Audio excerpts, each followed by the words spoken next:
San Ramón a été la pointe de ce qu'on appelle ici le triangle de la mort. Il se dessine entre 3 cliniques, San Ramón, Santa Cristina et la maternité O'Donnell. Dans ce triangle, les bébés ont été volés à grande échelle. Le scénario sera le même qu'ailleurs, des mères célibataires fragiles à qui l'on annonce la mort de leur bébé. Le cimetière de San Roque, en Andalousie, dans le sud de l'Espagne. Toutes les semaines, Arturo vient se recueillir ici, devant la tombe de son fils. Une tombe nue, sans fleurs, sans nom. Il y a quelques années encore, elle portait celui de son bébé, mort quelques jours après sa naissance, en septembre 1987. Mais récemment, l'impensable est arrivé. Alors qu'il doit faire des travaux sur son caveau, Arturo veut récupérer les restes de son fils. Dans le cercueil qu'il fait ouvrir, pas un ossement, la tombe de son enfant est vide. Ma femme m'avait cousu cette petite poche pour qu'on puisse y mettre les os de notre fils. Regardez, elle avait brodé le nom de mon fils, Jesús Reyes Peña, et la date de sa mort, 17 septembre 1987. Mais quand on a ouvert le cercueil, il était vide. Il n'y avait rien. Il y avait un tissu vert, grand comme ça, et un peu de gaz chirurgical. Et rien de plus. Rien. Un cercueil vide et une révélation pour Arturo. D'étranges souvenirs lui reviennent. À l'époque, les médecins ne l'ont pas laissé voir le corps du bébé, ne lui donnant qu'un cercueil déjà scellé. Aujourd'hui, mon fils a 24 ans. Ou aurait 24 ans, je ne sais plus comment le dire. Où est-il? C'est ce que je voudrais savoir. Parce que pour l'instant, je ne sais rien. L'histoire d'Arturo est celle que vivent des milliers de familles espagnoles aujourd'hui. Dans d'autres cimetières, c'est le même scénario. Des cercueils sont ouverts, vides pour la plupart.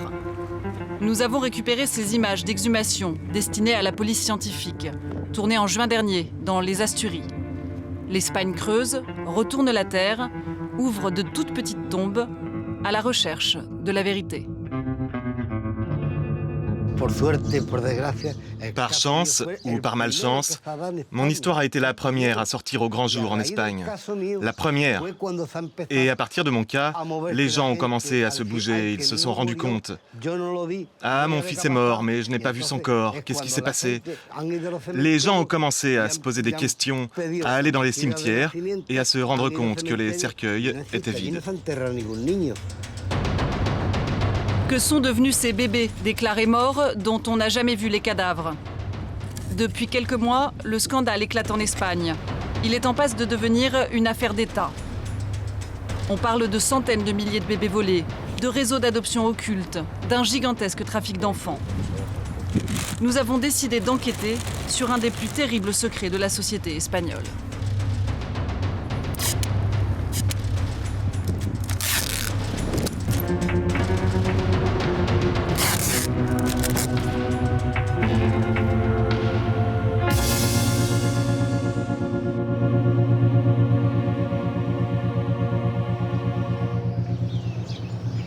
La première étape de notre enquête nous emmène à Grenade, à la rencontre des victimes de ce trafic.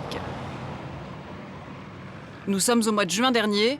200 personnes sont au rendez-vous de ce que l'Espagne appelle la caravane des bébés volés. Un gigantesque tour du pays, ville après ville, organisé par Anadir, l'association des victimes des vols d'enfants. À chaque étape, l'organisation se pose le temps d'une journée pour offrir son aide et ses conseils. Le guide de cette caravane, c'est lui, Antonio. Il a fondé l'association il y a moins d'1 an. Il est devenu la voix et le visage des enfants volés. Bonjour à tous. Je suis là pour vous dire que l'union fait la force. Il faut qu'on soit tous ensemble pour qu'on nous écoute. L'objectif de la réunion, fournir du conseil juridique aux victimes. Mais très vite, le public va prendre la parole. Et c'est comme une autre réunion qui commence. Car ces gens-là sont venus avant tout pour parler, raconter les histoires que personne n'a voulu entendre pendant des années. Traités de fous ou ignorés, pour la première fois, ils peuvent enfin s'exprimer. Ma mère disait toujours que le bébé était très joli, une petite brune avec des boucles. Mais quand elle a été la chercher, on lui a dit qu'elle était morte. Qu'avant de mourir, on l'avait baptisée et appelée Marie des Anges. Moi, je dis que je veux savoir, que si ma sœur est vraiment morte, je veux voir ses restes.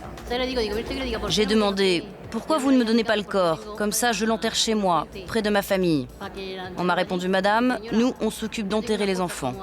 Vous le laissez ici. »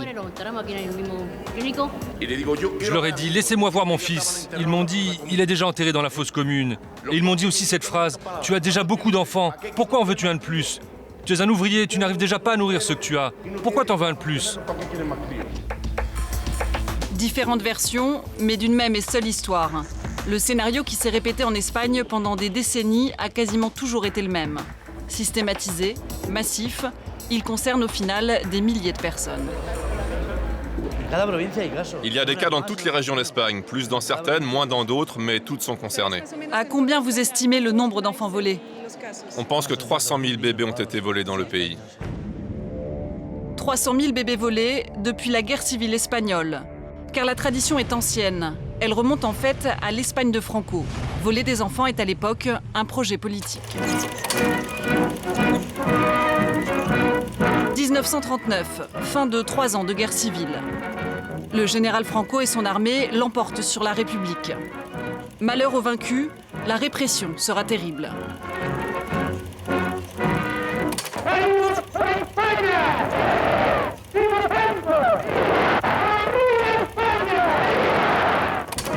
Franco met en place une dictature d'extrême droite, basée sur 2 piliers, le nationalisme et le catholicisme.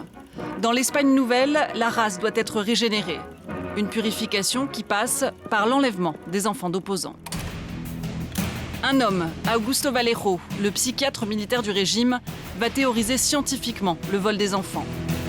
Dans son étude « Psychologie du fanatisme marxiste », il établit que les rouges sont des malades mentaux.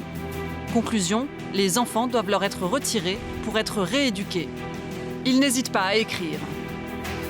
Nous avons montré dans nos travaux le lien intime entre marxisme et infériorité mentale. La séparation des enfants dès le premier moment est la seule façon de libérer la société de cette plaie. Dès la fin de la guerre, le régime enlève les enfants de rouge à leurs familles. Dans les prisons, on retire leurs bébés aux républicaines qui viennent d'accoucher. Nouveau-nés ou enfants déjà grands, ils seront adoptés par des familles franquistes ou placés dans des orphelinats baptisés centres d'aide sociale. Soumise et travailleuse, la femme espagnole s'occupe désormais de sa tâche sacrée, récupérer des milliers d'enfants espagnols, les sauver de la misère, les rendre plus sains et régénérés à la patrie qui les a vus naître. Le crime devient presque parfait grâce à un décret adopté le 4 décembre 1941. Ce texte permet de changer définitivement les noms des enfants enlevés. Leurs familles ne pourront plus jamais les retrouver. C'est l'histoire qu'a vécue Libertad, fille d'un anarchiste, rebaptisée Carmen par les franquistes. Elle est aujourd'hui encore imprégnée des chansons fascistes de son enfance.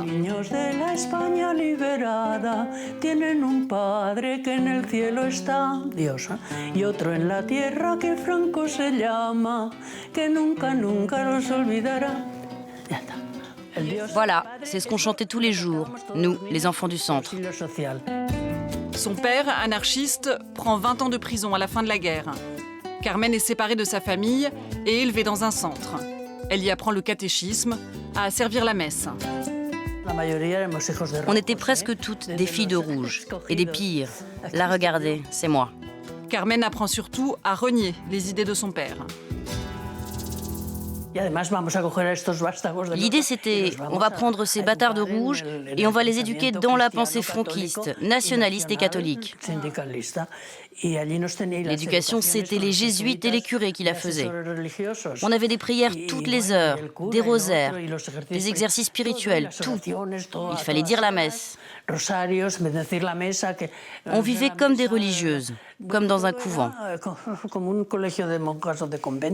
On allait devenir l'Espagne nouvelle, la nouvelle phalange espagnole. C'était la nouvelle aube de l'Espagne. Et les rouges, qu'ils brûlent en enfer, sans pitié. Un lavage de cerveau sur des enfants très efficace. Malgré son changement d'identité, le père de Carmen parviendra à la retrouver alors qu'elle est âgée de 20 ans. Mais la demoiselle franquiste qu'elle est devenue ne voudra pas renouer avec lui.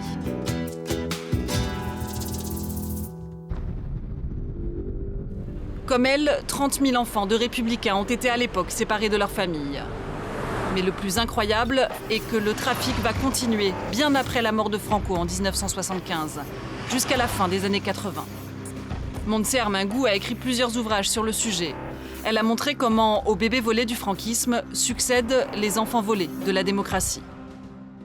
À la fin des années 30, vers la fin de la guerre et au début des années 40, l'objectif du vol des enfants est politique. C'est la répression politique, le châtiment, la punition exercée sur les opposants.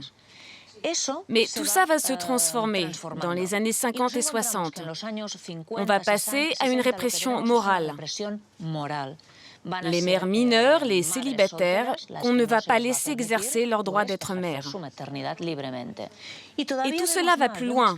Dans les années 60, 70 et jusqu'après la mort de Franco, jusque dans les années 80, l'objectif se transforme en raison économique. On passe au trafic d'enfants. Le trafic d'enfants change d'objectif, mais surtout d'échelle, pour devenir au fil des années quasiment industriel. D'outils de terreur politique, il se transforme en pratique, répétée dans les cliniques et les couvents. De 30 000 enfants volés sous la dictature, on passe à 300 000 bébés volés de l'Espagne moderne.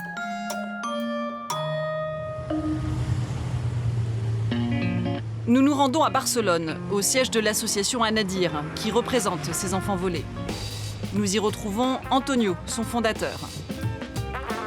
Depuis l'an dernier, c'est là qu'il reçoit par centaines adhésions et témoignages.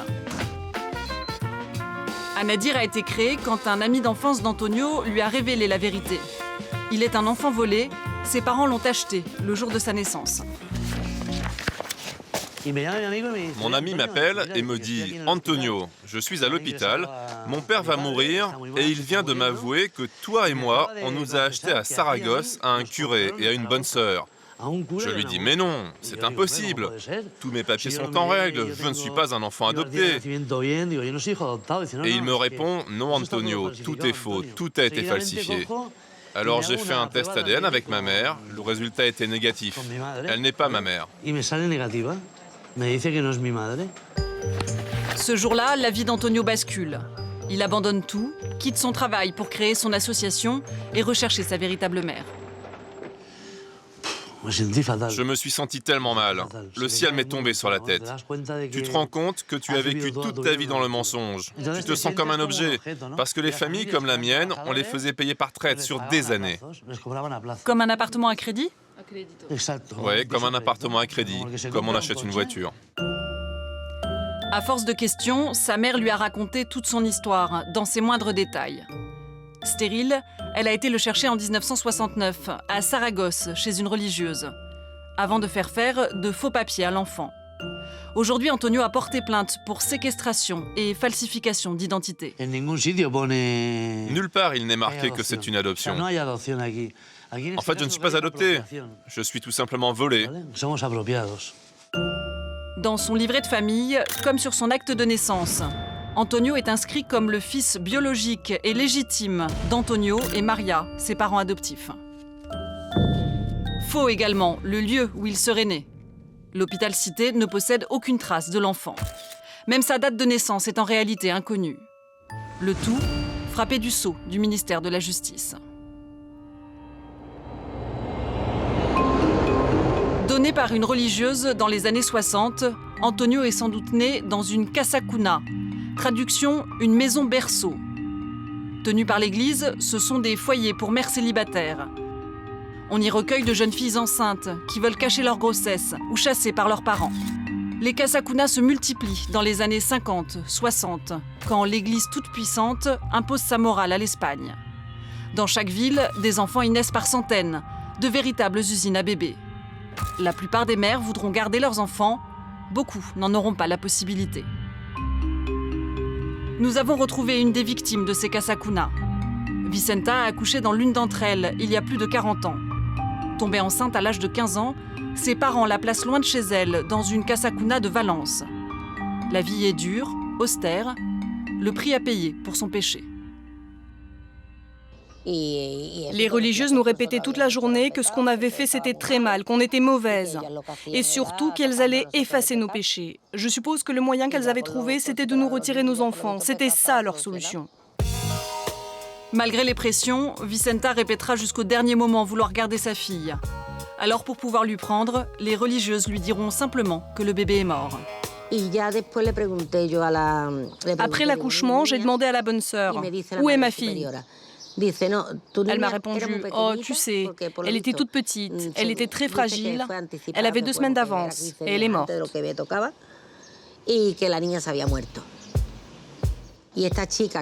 Mais une fille qui était dans la chambre à côté s'est penchée à la fenêtre. Et elle m'a dit « Un couple est venu de Saragosse, un homme et une femme, et ils ont emmené ton bébé. » Après toute une vie de recherche, Vicenta finira par retrouver sa fille. Des tests ADN lui ont confirmé qu'il s'agissait bien d'elle. Susana a aujourd'hui 43 ans. Elle refuse de parler à la presse pour préserver ses parents adoptifs. Donnée pour morte à sa naissance, elle est la preuve vivante du mensonge des religieuses.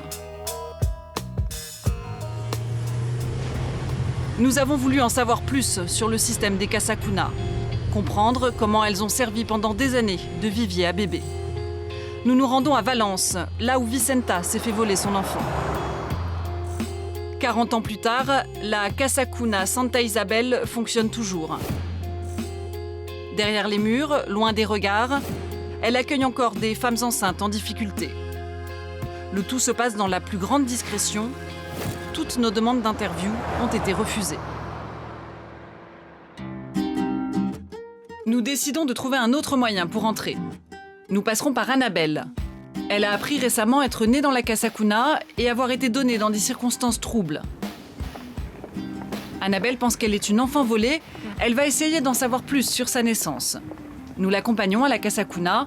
Équipée d'une caméra cachée, nous nous faisons passer pour une amie.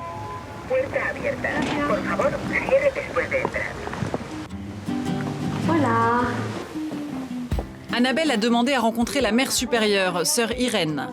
À défaut de journaliste, elle reçoit régulièrement des enfants nés ici, en quête de leur identité. Sœur Irène est arrivée à la Casa Cuna dans les années 60, au plus fort du trafic. Elle est la mémoire vive de ce lieu, c'est exactement ce qui s'y est passé. Où se passaient les accouchements? Je vais te montrer, c'est par ici. Ici là-haut, c'est là qu'il y a nos chambres. Et là, au 2e étage, c'est là qu'elles accouchaient? Oui, c'est ça. Sœur Irène nous emmène ensuite dans son bureau pour discuter. Ferme, sûre d'elle, elle dit ne pas pouvoir donner à Annabelle l'identité de sa mère. Elle nie en bloc l'histoire des bébés volés et affirme avoir tout fait pour le bien des filles qui venaient ici librement. Comment ça se passait? Des parents venaient ici pour chercher des enfants? Sa mère a déposé Annabelle ici un jour? Comment ça marchait? Non, non, vous vous faites des idées. Les filles qui venaient ici étaient enceintes. Celles qui voulaient garder l'enfant, elles étaient libres et elles le faisaient. Et les autres, elles le donnaient à l'adoption. C'est tout. Et vous ne notiez pas l'identité des filles qui accouchaient? Ça, je ne peux pas le croire. Aujourd'hui, on note tout. Mais à l'époque, ça n'était pas comme ça. Mon seul objectif, c'était d'éviter les avortements. Bon, écoute, je vous ai dit tout ce que j'avais à dire. Je crois qu'on a déjà bien parlé. Alors c'est bon, j'ai dit tout ce que j'avais à dire. Mais vraiment, on ne peut rien savoir sur ma mère? Annabelle, c'est bon. Je t'ai dit 50 fois que je ne te donnerai rien. Mais avant de partir, sœur Irène va nous livrer le fond de sa pensée. Ceux qui parlent d'enfants volés veulent juste salir l'Église. Ils veulent faire taire l'Église catholique, ça c'est certain. Mais qui? D'après toi, qui veut retirer les crucifix des écoles? Pourquoi est-ce qu'ils font tout ça? Ils veulent en finir avec l'Église, c'est tout. Ce n'est pas la première fois qu'ils agissent comme ça. Sœur Irène n'en dira pas plus. Pourtant, elle va devoir bientôt répondre à d'autres questions, mais devant un juge cette fois.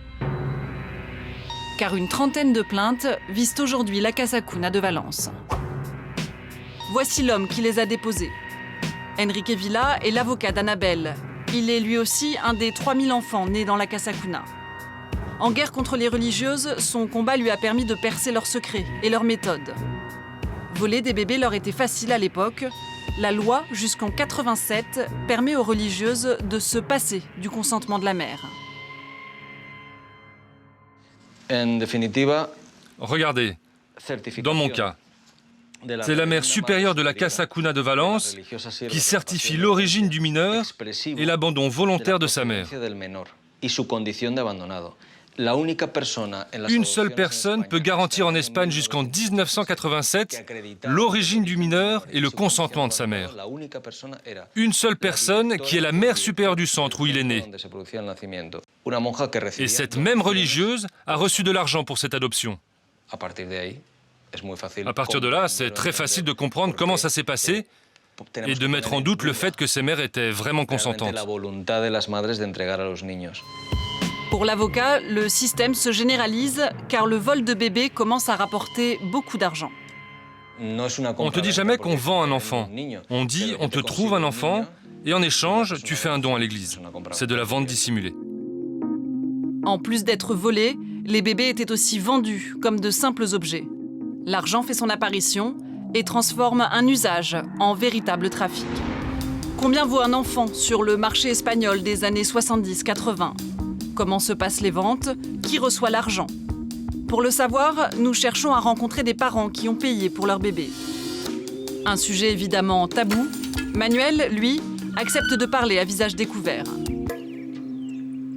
Il est un père acheteur. Il s'est endetté pendant des années pour payer son enfant. Mais il y a 10 ans, Lucas, le fils qu'il a acheté, est mort dans un accident, à l'âge de 18 ans.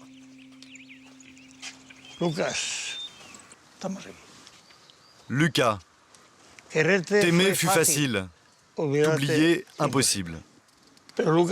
Lucas, il faut être courageux. Pardonne-moi. Où que tu sois, je reste ton père. Si je pouvais parler à ta mère biologique, quel grand jour ce serait. Depuis la mort de son fils adoptif, Manuel se sent coupable, mais aussi libre de dire la vérité. Je vais vous dire, si Lucas n'était pas mort, raconter tout ça aurait été traumatisant pour lui. Ça aurait été un choc. Mais maintenant, je veux le dire au monde, parce que c'est vraiment ce qui s'est passé. Pendant des années, Manuel et sa femme ont essayé en vain d'avoir un enfant, jusqu'à ce qu'une amie sage-femme les appelle. Nous sommes alors en 1982. Elle leur dit connaître un moyen de trouver un bébé, un moyen rapide, sûr, mais cher. Quelques semaines plus tard, elle appelle Manuel et lui donne rendez-vous au pied d'une clinique de Valence. Une femme les attend sur le trottoir. C'est elle qui va récupérer l'argent. On arrive, je sors l'argent, je le compte, elle le met dans le sac et elle me dit au revoir, direct. Moi, ça ne m'a pas plu. Je pensais que quelqu'un m'attendrait à l'intérieur et qu'on signerait les papiers. Alors, vous la payez dans la rue, ici, et après vous montez.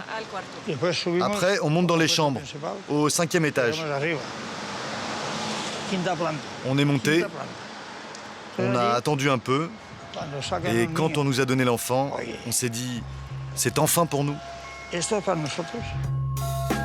Ce jour-là, Manuel paiera 500 000 pesetas, soit 3 000 €. Il versera ensuite des traites pendant plusieurs années. Au total, combien vous avez payé? Autour de 3 millions de pesetas, soit 18 000 €. C'était le prix à l'époque d'un bel appartement, d'un très bel appartement. Nous, on avait une maison qu'on a dû vendre. Elle coûtait 2 millions de pesetas. Et si vous ne payez pas, que se passait-il? On nous disait qu'on avait intérêt à payer. Aujourd'hui, la sage-femme et le directeur de la clinique sont décédés. Mais ce système crapuleux était généralisé. Qui soutirait l'argent aux parents? Quels sont les bénéficiaires de ce trafic? Nous partons à la recherche des trésoriers de la vente des bébés. Pour cela, nous retrouvons Antonio, le patron de l'association des bébés volés. Acheté à la naissance, il a été payé 200 000 pesetas, soit 1 500 €, une somme très importante à l'époque. Tous les étés, Antonio est allé avec ses parents remettre une enveloppe à une religieuse de Saragosse. Il vient tout juste de retrouver sa trace. À plus de 80 ans, elle vit dans une maison de retraite pour religieuses. Pour la première fois, Antonio va voir en face la femme qui l'a vendue. Bonjour, vous êtes la sœur Belen? Oui, c'est bien moi. Au cours de la conversation, la sœur Belen va reconnaître avoir touché de l'argent, mais elle affirme l'avoir reversé aux cliniques. Vous vous rappelez de moi ou de ma mère? Non, non. Pourtant, ma mère m'a dit que c'est à vous qu'elle donnait l'argent. Oui, mais l'argent que donnaient les parents adoptifs, c'était pour payer les frais d'accouchement, dépanner la mère. Parce qu'elle restait longtemps, parfois une semaine. Et les adoptions ensuite, ça se faisait comment? Légal, totalement légal. Légalement. Alors si c'était légal, pourquoi j'ai des papiers qui disent que je suis un enfant légitime? Ça, ce sont de faux papiers. Ah non, non, non, non, non, ça c'est autre chose. Ça, ce sont des faits qui ne me concernent pas. Le dialogue tourne court, Antonio préfère s'en aller. Bon, je vois qu'on ne peut rien faire. J'espère que tu vas trouver la paix et que tu vas profiter de l'amour que t'ont donné tes parents adoptifs. Quelques vœux pieux et une seule réponse concernant l'argent. Et il s'agissait de simples frais pour payer les accouchements. Un argument qui ne tient pas au vu des sommes astronomiques qui ont été versées. Au fil de nos rencontres, le nom d'une clinique revient avec insistance. Celle de San Ramón, à Madrid. C'est dans la capitale que le trafic aurait atteint des sommets entre les années 60 et 80. C'est là qu'il serait devenu le plus abouti, le plus criminel aussi. San Ramón a été la pointe de ce qu'on appelle ici le triangle de la mort. Il se dessine entre 3 cliniques, San Ramón, Santa Cristina et la maternité O'Donnell. Dans ce triangle, les bébés ont été volés à grande échelle. Les employés des 3 cliniques travaillaient ensemble, passant les enfants d'un établissement à l'autre. Un acteur clé va apparaître dans notre enquête, le docteur Vela. C'est un gynécologue, le fondateur et le patron de la clinique San Ramón. Le voici sur une des rares photos de lui, datant des années 80. Le docteur emploie des religieuses. Son assistante, sœur Maria, travaille également à Santa Cristina. Le scénario sera le même qu'ailleurs, des mères célibataires fragiles à qui l'on annonce la mort de leur bébé. Maria Nogales avait 23 ans à l'époque. Son témoignage est unique. Hospitalisée à San Ramón pour accoucher, elle a réussi à sauver son bébé in extremis. Pour la première fois, elle revient sur les lieux où les faits se sont déroulés. Je vais mal. Je le vis très mal. Je ne pensais pas que j'irais si mal. Je croyais avoir oublié. Enfin, oublié jamais, mais je croyais que l'angoisse était passée. En fait, elle est là. Là, je suis très mal. La clinique San Ramón n'existe plus. Une maison de retraite l'a remplacée. C'est ici qu'en 1979, Maria, jeune mère célibataire, vient accoucher, seule. Elle est suivie par le fameux docteur Vela et son assistante, sœur Maria. Le scénario habituel se met en place. Sœur Maria annonce à la jeune fille que son bébé est mort. Mais celle-ci va réagir et empêcher qu'on lui vole son enfant. À 8h30 ou vers 9h, sœur Maria vient me voir. Je ne sais plus quelle heure il était. C'était avant 11h. Elle me dit que l'enfant est mort, qu'il n'y avait plus rien à faire, qu'il avait avalé un liquide et qu'il était décédé. Mais moi, j'ai entendu pleurer mon fils. J'ai attrapé ce que je pouvais dans ma chambre, j'ai enfilé mon jean, j'ai laissé quasiment toutes mes affaires. Je suis descendue en courant parce que j'entendais encore son cri. Je suis passée devant l'accueil, j'ai descendu un escalier et je suis arrivée à la salle des bébés. Mon fils continuait de pleurer, il avait faim. Il y avait 3 berceaux avec des bébés. J'ai vu mon fils dans le berceau du milieu et je l'ai pris dans mes bras. Sœur Maria a essayé de me rattraper par le bras, mais je me suis dégagée. Je suis sortie de la clinique en courant. Et là, à la porte, j'ai arrêté un taxi. Et je suis rentrée à la maison. Maria réussit à sauver son bébé. Le lendemain, elle voudra porter plainte. Mais en 79, dans la toute jeune démocratie espagnole, les réflexes franquistes ont la vie dure. Le docteur Vela, pour les gens, c'était un grand médecin, une éminence. J'ai dû me taire. J'ai voulu porter plainte, j'ai même été voir les policiers. Mais comme j'étais une mère célibataire, personne ne m'a cru. Ils se sont moqués de moi et ils m'ont dit de partir. À l'époque, personne n'écoute Maria. Pourtant, le nombre de femmes à qui l'on a, comme à elle, annoncé la mort de leur enfant est démesuré dans ces cliniques. Résultat, des taux de mortalité disproportionnés qui auraient pu alerter la police et les autorités médicales. Combien d'enfants étaient donnés pour morts chaque mois dans ces maternités? Quelle cause de décès était invoquée? Nous obtenons un document troublant à Santa Cristina, la clinique où travaille sœur Maria. Pour respecter le secret médical, les noms des familles ont été masqués. Il recense les morts de nourrissons du mois de janvier 1964. Premier élément frappant, on compte 37 morts de bébés en moins d'un mois. 37 décès sur une centaine de naissances en moyenne, un chiffre aberrant pour l'Espagne de l'époque. Mais ce sont surtout les causes de décès qui nous interpellent. En quelques jours, 7 bébés meurent d'une simple otite, dont 5 en moins de 24 heures. Une maladie aussi bénigne peut-elle provoquer la mort d'un nourrisson? Existe-t-il des épidémies d'otite? Nous sommes allés montrer ce document à une pédiatre espagnole. Pour elle, cette cause de décès est tout simplement impossible chez un nouveau-né. Une otite seule ne peut pas tuer. D'abord, on ne peut pas la diagnostiquer sur un nourrisson.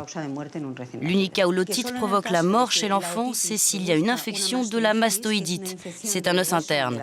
Or, cet os ne se développe que bien après la naissance du bébé. De toute façon, dans les années 60, il y avait des antibiotiques, de la pénicilline. Le plus gros risque pour un enfant, c'était d'être sourd, mais jamais de mourir. Des causes de décès inventées de toutes pièces, qui ont pu là aussi camoufler le vol d'un enfant. Mais ces cliniques vont parfois encore plus loin, dans l'horreur.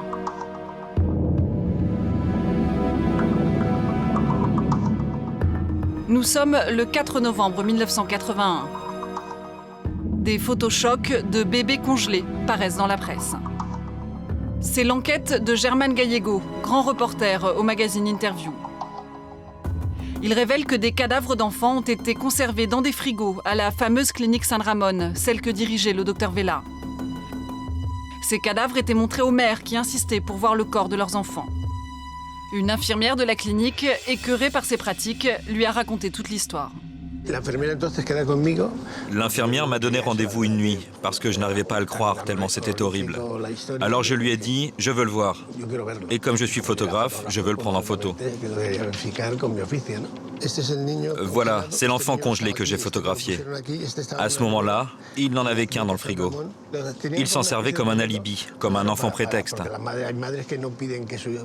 Quand on disait aux mères que leur enfant était mort, certaines souffraient tellement qu'elles voulaient absolument le voir. Elle répétait, même s'il est mort, je veux le voir. Et comme l'enfant n'était plus là, puisqu'il avait déjà été adopté, eh bien on leur montrait le bébé du congélateur. Quelques jours après la parution du reportage, la police fera fermer la clinique. Mais le docteur Vela, lui, ne sera pas inquiété. À 77 ans, il exerce encore aujourd'hui. Pourtant, c'est son nom qui revient le plus souvent dans les enquêtes judiciaires en cours. Nous nous sommes procuré les plaintes concernant les bébés volés déposées devant le parquet de Madrid. Plusieurs dizaines d'entre elles le citent nommément. Parmi ces plaintes, un témoignage l'accable particulièrement. C'est celui d'Inès Madrigal, le cadeau du docteur Vela. Exceptionnellement, sa mère n'a pas payé pour la voir. Elle est la bonne d'un ami du docteur Vela. Celui-ci décide de lui offrir un bébé en remerciement pour son travail. Le docteur m'offre à ma mère. Je suis un cadeau qu'il lui fait. Mais la vérité surtout, c'est que je pense que je n'étais pas vendable. J'étais un bébé prématuré. Si tu gâches des milliers d'euros, le prix d'un appartement et que finalement le bébé meurt, c'est embêtant. Mais comme je suis un cadeau, c'est moins grave. Dans le cas d'Inès, d'après le témoignage de sa mère, c'est le docteur Vela qui s'occupe de tout. Il lui remet l'enfant en main propre, avec un document crucial. Il s'agit d'un certificat d'accouchement réalisé au nom de la mère d'Inès, pourtant stérile et âgée de 45 ans. Il est rempli par le docteur Vela, signé de sa propre main. Il y confirme avoir assisté à l'accouchement en tant que professionnel. Un certificat mensonger, un faux, qui semblerait prouver l'implication du docteur Vela. Visé par des dizaines de plaintes pour enlèvement d'enfants, accusé par de nombreuses familles, le docteur Vela semble être une pièce maîtresse du trafic de bébés. Malgré cela, il exerce encore à domicile dans un quartier chic de la capitale. Depuis que le scandale a éclaté dans la presse en janvier 2011, le docteur se fait très discret. Il refuse de répondre aux journalistes. Nous récupérons son numéro de téléphone portable et tentons de le joindre pour le convaincre de nous parler.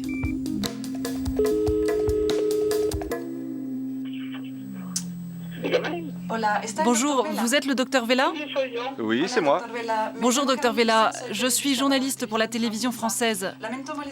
J'aurais voulu parler avec vous de ce qui s'est passé dans la clinique San Ramón à Madrid. Non, non. Je ne veux plus parler. Moi, j'ai le droit à ce qu'on dise la vérité. Et jusqu'à aujourd'hui, aucun journaliste ne l'a dite, mademoiselle. Pas un seul. Alors, vous allez m'excuser, mais je vais devoir raccrocher. Quelle est la vérité? Il n'y a pas eu de vol d'enfants? C'était des adoptions? Tout était légal? Bon, excusez-moi, mais je ne veux rien dire. Je vais raccrocher. Je raccroche maintenant. Vous m'excuserez, mais je ne peux rien faire d'autre.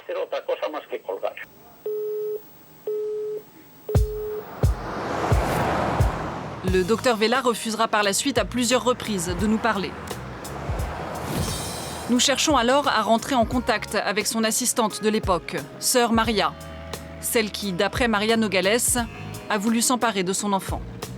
La religieuse a vécu plus de 30 ans dans ce couvent des Filles de la Charité à Madrid. Elle est pourtant injoignable depuis plusieurs mois. Nous nous y rendons en filmant discrètement. Ses sœurs affirment ne pas savoir où elle est.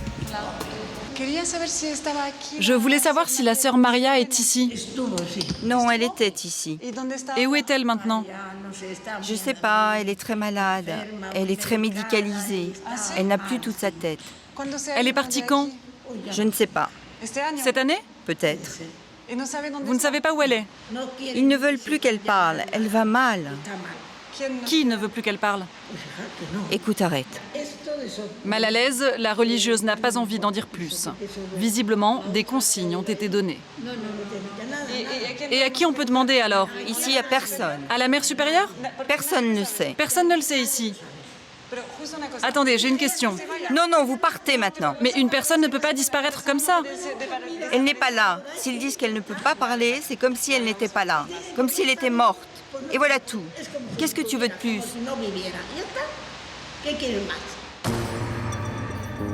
Qui a donné ces consignes aux religieuses? Qui veut le silence de sœur Maria? L'Église espagnole aurait-elle peur de ce qu'elle pourrait raconter? La hiérarchie catholique est en tout cas fortement montrée du doigt dans ce scandale. Depuis la fin de la guerre, quasiment toutes les affaires de bébés volés impliquent un prêtre ou une religieuse. Pourtant, jusqu'à aujourd'hui, pas même un communiqué. L'Église espagnole est restée muette sur le sujet. Nous nous adressons à la Conférence des évêques, l'organisme représentant l'Église catholique. Nos demandes d'interview sont restées sans réponse. Mais ce jour-là, les évêques ont invité la presse pour parler d'un tout autre thème, une campagne pour recueillir des fonds. Au centre, l'évêque chargé de la question. À côté de lui, le responsable de la communication. J'ai fait plusieurs demandes d'interview, mais personne ne m'a répondu. Je travaille sur le thème des bébés volés. Et comme des prêtres, des religieuses et des couvents sont impliqués, je voulais connaître la position de l'Église sur le sujet. Vous me prenez au dépourvu. Et je ne peux pas répondre au nom de mes frères les évêques sur un dossier qui n'est pas le mien. C'est un thème que tout le monde connaît bien à la conférence des évêques. Je suppose que vous en avez déjà parlé à votre niveau de responsabilité. Non, on en a très peu parlé. C'est un thème qu'on a entendu, mais de très loin. À l'issue de la conférence de presse, le directeur de la communication vient directement vers moi pour une petite leçon de morale. Je crois qu'une conférence de presse n'est pas le lieu pour poser ce genre de questions. Vous avez vu, vous avez dérangé vos collègues, vous leur avez pris du temps pour qu'ils posent leurs propres questions. Écoutez, c'est une simple question, vous me répondez et c'est tout. Oui, vous demandez et on vous répond que non, et stop, ça ne devrait pas être un problème. Mais sur le thème des enfants volés en Espagne? Eh bien, sur le thème des bébés volés... Ça ne vous intéresse pas? Écoutez, si vous continuez comme ça, on va arrêter la conversation. Mais je ne comprends pas pourquoi, je ne comprends pas votre argument. Eh bien, la plantation des vergers est un thème de société important pour les Espagnols et pourtant l'Église a décidé de ne pas s'exprimer dessus. Mais peut-être que là, c'est un sujet qui vous dérange plus. Non, il y a beaucoup de thèmes qui dérangent plus ou moins. Ça, c'est votre opinion. Ici, c'est nous qui décidons. Malaise au sein de l'Église catholique, qui fait le choix du silence face au scandale.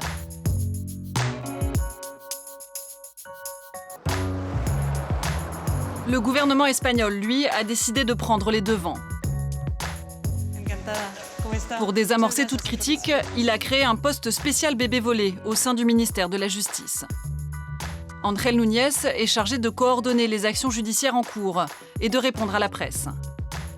Comment un tel scandale a-t-il pu se dérouler sous la démocratie? Pourquoi la justice se réveille-t-elle si tard? Pour Ángel Núñez, la réponse réside dans les débuts difficiles de la démocratie et l'héritage de 40 années de franquisme. Dans ces années-là, la peur est restée présente pendant très longtemps. Les gens avaient peur de porter plainte, même s'ils savaient clairement qu'on leur avait volé un enfant. L'état de droit n'existait pas encore comme aujourd'hui. Le processus d'adaptation a été très progressif. Il a fallu du temps pour que le système judiciaire s'adapte à la démocratie. On a dû modifier les lois une par une. Rendez-vous compte, la loi sur l'adoption n'a pas changé avant 1987.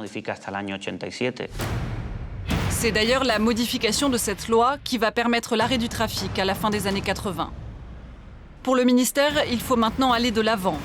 La priorité, aider à reconstituer les familles, permettre aux mères et aux enfants volés de se retrouver. Un espoir énorme, devenu réalisable depuis à peine quelques années. Cet espoir, c'est celui de la révolution ADN. Nous sommes dans les environs de Valence. Ce matin se déroule une de ces réunions qui concentre tous les rêves des familles. Une réunion ADN spécialement organisée pour les bébés volés. S'il vous plaît, d'abord, ce sont les mamans qui font le test ADN. Ensuite, c'est le tour des fils et des filles. Les autres, vous vous mettez au fond. Amaya travaille pour Genomica, le laboratoire chargé de récupérer les empreintes génétiques de toutes les victimes. Je prends ton ADN et après je t'explique. Ouvre la bouche. L'objectif, croiser, recouper les profils des parents et des enfants qui se cherchent. Les prélèvements se font à la chaîne, 2 coups de coton-tige, un peu de salive, quelques secondes à peine qui permettront peut-être des retrouvailles.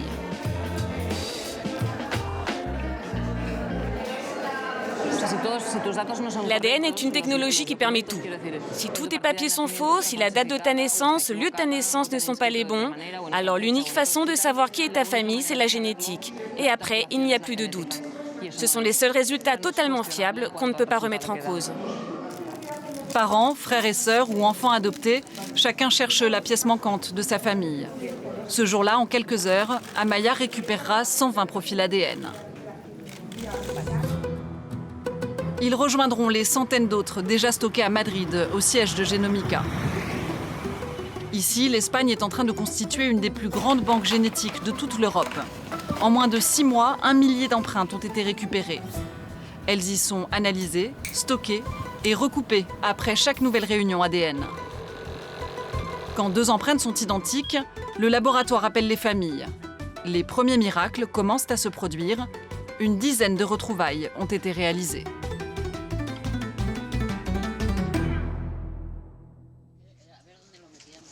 Pilar. Hey, ¿qué tal mi niña? Comment une mère retrouve-t-elle son enfant des décennies après se l'être fait voler? Comment reconstruire un lien brisé dès le premier jour? L'histoire de Pilar et Luisa est celle d'une seconde naissance. D'une mère et d'une fille qui se découvrent après 29 ans de séparation. On va à la maison? Ta sœur nous attend. Au moment où nous les filmons, elles se sont retrouvées il y a moins de 2 semaines. Au début du mois de juillet, elles reçoivent ce coup de téléphone du laboratoire, à peine croyable et tant espéré à la fois. Les analyses ADN ont révélé qu'elles sont mère et fille. Luisa retrouve enfin l'enfant qu'on lui avait volé. Aujourd'hui, les deux femmes apprennent à mieux se connaître. Luisa, la mère, emmène Pilar chez une de ses sœurs biologiques.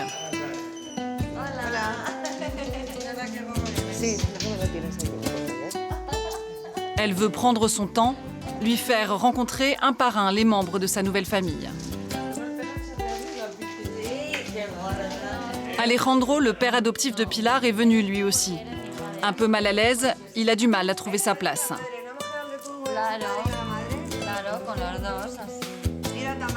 Ce jour-là, Pilar a amené l'album de photos de son enfance pour partager un peu des années que sa mère n'a pas connues.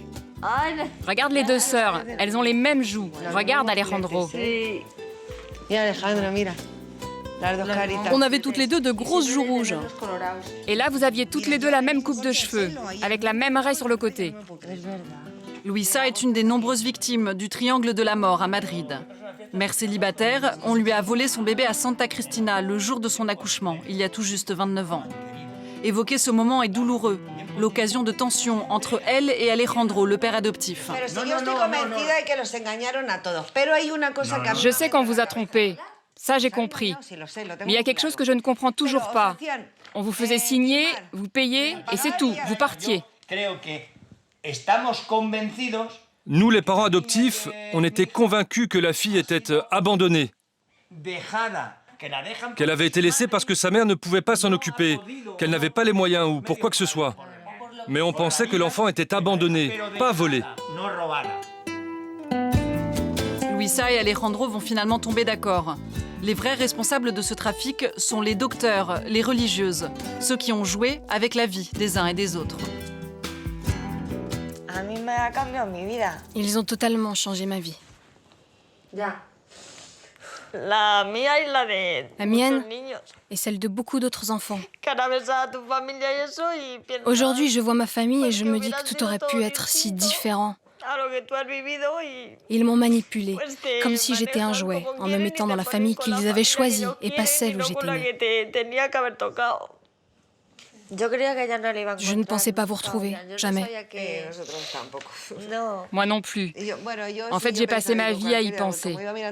Je regardais les petites filles dans les parcs, je me disais, tiens, peut-être qu'elle n'est pas morte, peut-être qu'elle a 4 ou 5 ans. Tiens, c'est peut-être cette adolescente, là, assise dans l'autobus. J'ai été obsédée toute ma vie par la recherche de ma fille. Après des années passées à se chercher, Luisa et Pilar ont fini par se retrouver. Mais les rencontres comme celle-là restent rares, très difficiles à réaliser. D'autant qu'au terme de notre enquête, nous découvrons que des enfants ont été vendus à l'étranger. Car le scandale des bébés volés a bel et bien dépassé les frontières de l'Espagne. Quels pays ont pu en profiter ? Combien d'enfants ont été envoyés au loin et sont devenus impossibles à retrouver ? C'est le témoignage de Liberia qui nous a mis sur la piste des adoptions internationales. Elle est née dans une de ces fameuses Casa Cuna à Tenerife, dans les Canaries. Aujourd'hui, avec son avocate, elle réunit ses documents pour porter plainte contre la mère supérieure. Liberia a été donnée à l'adoption, mais tard, vers l'âge de 8 ans. Elle est donc une des rares enfants à pouvoir se souvenir de ce qui se passait dans la Casa Cuna. Elle se rappelle notamment des visites fréquentes de groupes d'étrangers. D'Allemagne, de Suisse. Ils venaient de pays très différents. Ils nous touchaient, ils nous regardaient les cheveux. Ils nous touchaient comme ça, ils regardaient nos yeux. Mais on ne comprenait pas leur langue, ce qu'ils disaient. Et qu'est-ce qui se passait ensuite ? Le lendemain, un enfant disparaissait. Un enfant ou deux, ça dépendait. D'après Liberia, ces groupes d'étrangers étaient toujours reçus avec déférence. Il s'agissait de gens riches, bien placés, suffisamment pour connaître les réseaux, avoir accès aux informations.